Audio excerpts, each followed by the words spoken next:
來看中國是一直在擾亂台海，甚至試射飛彈，引起太平洋附近國家不滿。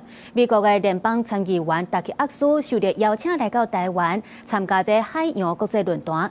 伊就講，這中國是想要來建立新相台做法，國際社會應該保持警覺。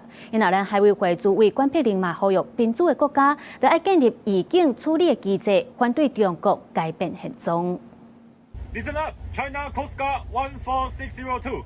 This is Taiwan's waters. This is Dayuo waters. 海巡人員用中英文相互廣播來趕設備災時，又過來侵了金門、西科維亞海峽的4隻中國海警船，雙方對峙將近3點鐘。中國近年來一直侵了，最近更加向太平洋試射潛射彈道飛彈。海委會主委關佩玲設備在台灣海洋國際論壇，就呼籲民主國家應該共同建立預警處理機制，莫讓中國親像切灌牆相款的漸漸推進方式改變現狀。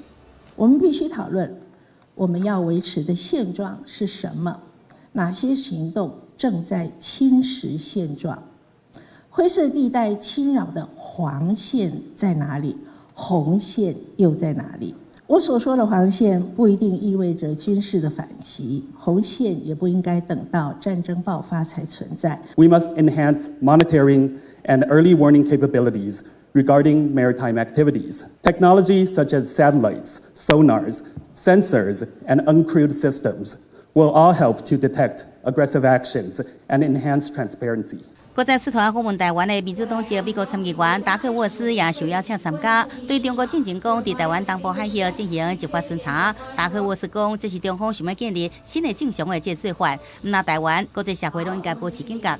China is trying to establish new norms that are not in compliance with what the international order has agreed to and ratified, and we cannot allow them to do that because they will continue to push forward and expand that, and it has global implications. This is just as important to the Netherlands as it is to the United States as it is to Taiwan. 達克沃斯也講，台海安全對全球安全和經濟攏非常重要。因為前一天會見賴總統時，達克沃斯講，家己是川習會了後頭一位訪問台灣的美國國會議員，希望傳達美國對台灣所講的、所答應的，一直堅定不移，而且跨黨派支持不變。